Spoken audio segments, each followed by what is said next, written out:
Hi, welcome back to my channel. Today we'll be discussing Sacrifice to the Shark Clan by Satomichi. Before we get started, there will be spoilers, so if you don't want to be spoiled in this manga, go ahead and click off now. No worries, I'll catch you next time. For those of you who decide to stick around, let's go over some content warnings. There may be references to male pregnancy, violence, blood, arranged marriage, power imbalance, sexism, specifically referring to a man as a woman due to role during sex, mentions of being orphaned, mentions of war, prejudice, assault, dubcon and or non-con, animal death in the context of hunting, self-harm, blood play, mentions of bestiality, voyeurism, drowning, human sacrifice, xenophobia, mentions of religion, implied death, and adoption as these things do appear in the manga. But if that's okay with you, let's go and get started.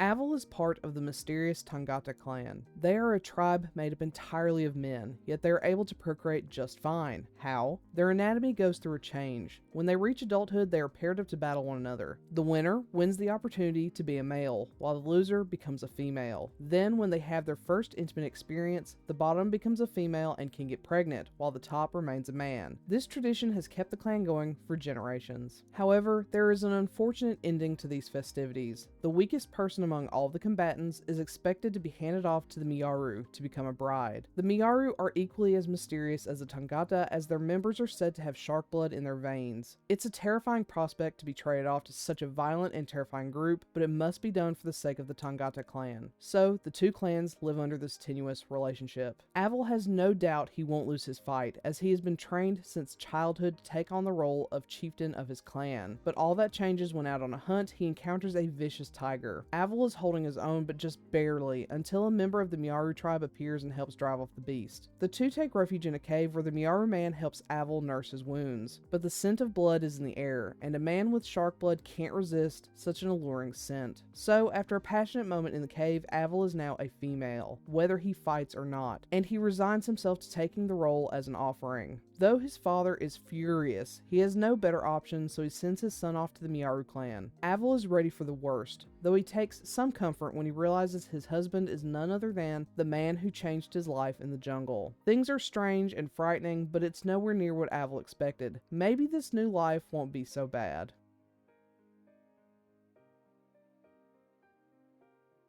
To start with, the art in this is nice. It's not perfect by any means, but it has absolutely stunning moments. There are certain panels, however, when the faces are turned slightly or at an angle, where they look very short and boxy, which isn't the nicest in the world, but it's not the worst either. It's very inconsistent, and I find that everyone looks very similar across the board, with the differences mainly being hair colors, hair length, facial hair, skin color, and the like, rather than actual facial structure. There is a distinction between the more feminine characters, the children, and the more masculine characters, but when comparing those within each category, it can get a bit muddy. But I have to say, I adore that Aval is a big, hunky, hypermasculine man. I'm always on the hunt for couples featuring beefy men, and this serves on that front. Is it perfect? Not even close. But it's nice to look at overall. But now let's talk about the story. I know that this is a fantasy title, and in the Tangata tribe, there's a physical transformation that occurs due to a man's role during sex that changes their internal reproductive organs. Still, I despise when the bottom is referred to as a female. This is a bit more frustrating for me here because they even refer to bottoming as the quote female role, and who takes that role is determined by battle. So weakness means female. As a woman, I won't pretend that most men aren't stronger than I am. Plus, I know in some cases this can be used as a form of humiliation play, mocking toxic masculinity and the like, but it is just something that really irritates me. If you're like me, this may irritate you too, but I know this is a silly nitpick for many people, and I totally understand that. But it also causes issues with the translation. And just to be clear, I'm referring to the Renta translation, as the Sublime version has not been released yet. There's an example with a Tangata man mentioning his older sister when there's no such thing as a sister in their tribe. Unless they also call those who become, quote, female sisters. They do refer to the one who birthed them as their mother, which would align with this, yet Aval calls someone now a quote female, an older brother to him.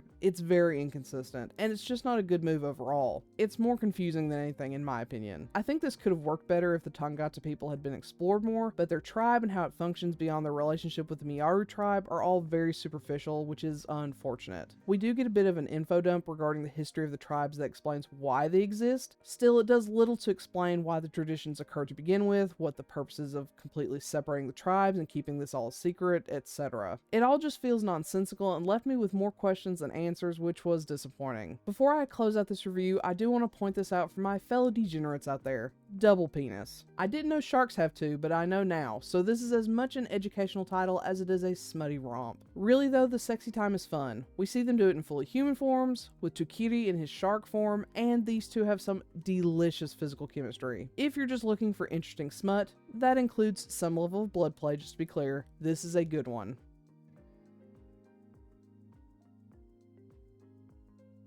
With all that being said, there is a ton to unpack in this title. I feel like this happens a lot with fantasy-heavy titles where they try to explore a lot of higher fantasy concepts, but just don't have the time to do so in a satisfying way. It has a lot of potential, and though I'm not fond of every aspect, I would have loved to have more time to explore the reasons why they do certain things and how they determine identity within a family unit. This does have impreg, which is always a plus, but that's just one more thing that was rushed. It needed to be longer, but here we are. So, have you read Sacrifice to the Shark Clan? Or soon to be Bride of the Shark Clan by Sublime? If so, what do you think? Do you agree with my assessment? Do you not? Let me know in comment below. Otherwise, I'll catch you next time. Bye!